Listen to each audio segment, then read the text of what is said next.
All right, what's up, heads? Cheers.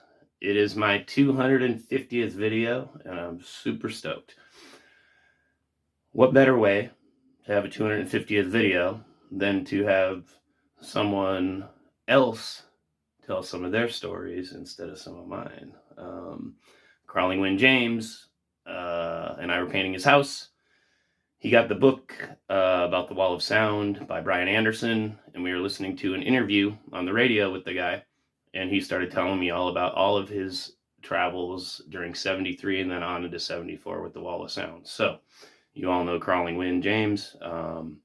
Let's let him take it away. Cheers. Thanks for being around. 250 videos. Stoked to be here. Fuck yeah. I think we gotta have the weed cheers too. Cheers. 250 bits.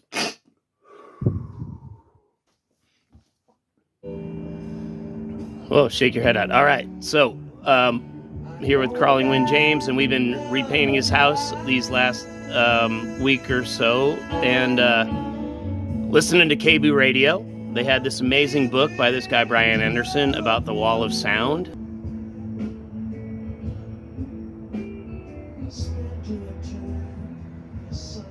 And they explained all of it to us. And as we were painting, you were telling me about your stories of seeing 1973 shows when they were introducing the early beginnings of the Wall of Sound, and then the several shows you saw in 1974 with the Wall of Sound. What was it like seeing it starting to get built up while you were running around in 73, and where were you? Early 73, actually I came up from like 71 gymnasium shows, 72 theater shows, 73 it started getting bigger. And the shows in 73 were RFK Stadium in Washington, D.C. with the Allman Brothers. And a pretty legendary show. Everybody talks about 6/10/73. Well, I was there 6/9/73. But that was like the first, we were watching the sound system get bigger. And a few months later, Roosevelt Stadium, New Jersey. We were seeing a bigger sound system. Then I was on the West Coast after that.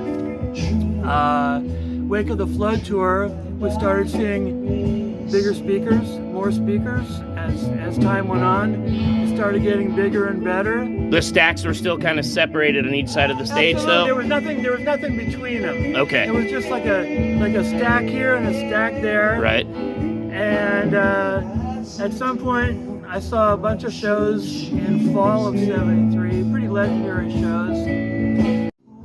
Okay, so we were talking the other day, and you skipped the fact that just by forgetting that you were at that crazy Tempe show there in 73 when they were building the Wall of Sound.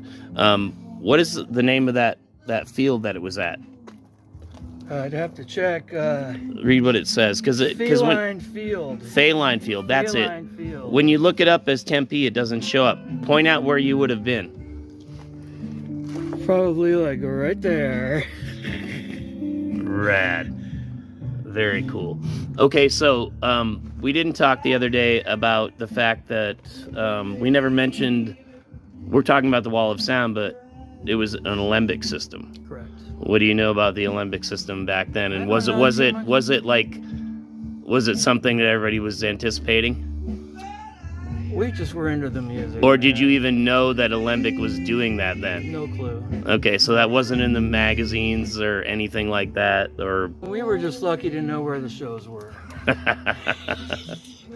So, we didn't talk the other day about how many shows you traveled around to in 73. You mentioned a few, like RFK and those. What else did you see out in Oklahoma and all those places? Well, I guess it was Wake of the Flood, southwest portion of their tour. And we were living in New Mexico at the time, and we realized we could catch a small number of them. like all in And that's how you saw the Tempe show. Tempe was the last one. The last one, okay. Yeah, so there was Denver Coliseum or something, Denver, and the legendary fairgrounds in Oklahoma City. And then it was down in El Paso, Texas. And then the last part of the trip was Tempe, Arizona.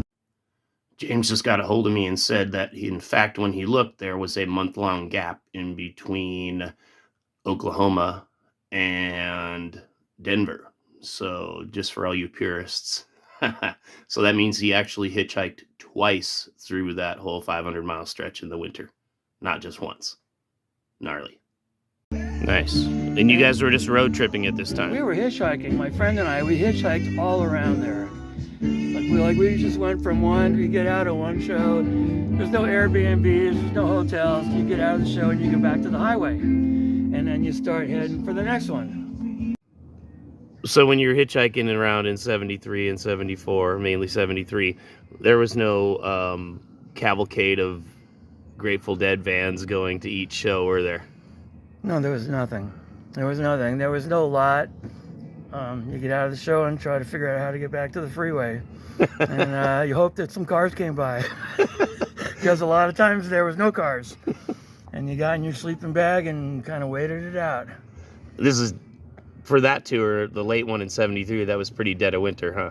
It was getting there. It was late November. It was pretty cold. Hell yeah. It was crisp. It was beautiful, though. I bet. Absolutely. Colorado air, come on. Nice. And we were living on nothing, man. We were just like a couple of, young bums hitchhiking around, but we did all of them.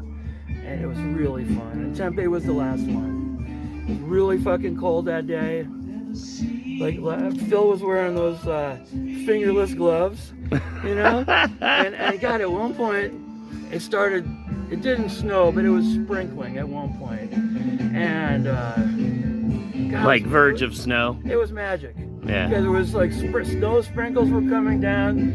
There was people on horses, like on the perimeter of the place where we were. Listening? Yeah, it was magic. Rad. And that was Wake of the Flood, so they were doing all the songs we know and love. And Weather Report Suite was what was happening back then. Like the entire thing. It was just magnificent. Rad. And then you got out of the show and you headed home 500 miles or so.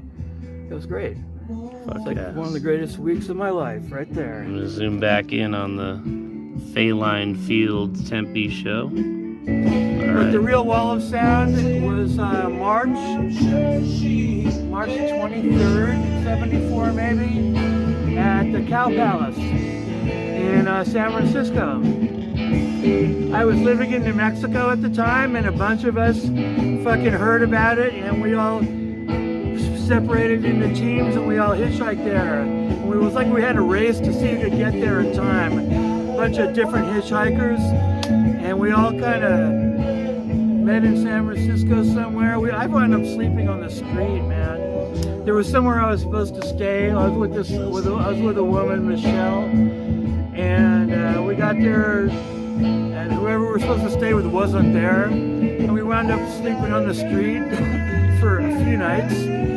But we had tickets to the show, and that was the first Wall of sound test.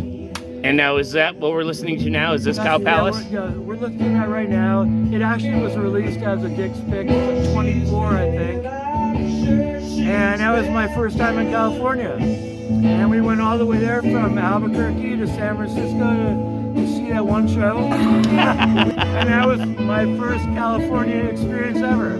Rad. Spring of 74. How many more shows did you see throughout 74 with the Wall of Sound? We saw that one. Because you were jumping back and forth across the country, right? I went back to Albuquerque, and my college career ended. And I went back, I hitchhiked back to Santa Barbara, and saw the Wall of Sound, the big one, outside for the first time. I think it was UCSB, Santa Barbara, with, I saw Maria Muldaur. I saw Jerry Garcia play banjo at that show. It was like amazing. And then I went back to the East Coast, to New Jersey, and worked in a factory.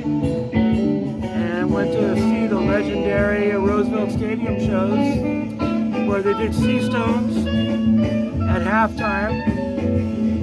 So I think I saw 3 Wall of Sound shows, 4 at the most. But let me tell you, seeing Phil Lesh play bass through the Wall of Sound, my life was never the same. Never the same.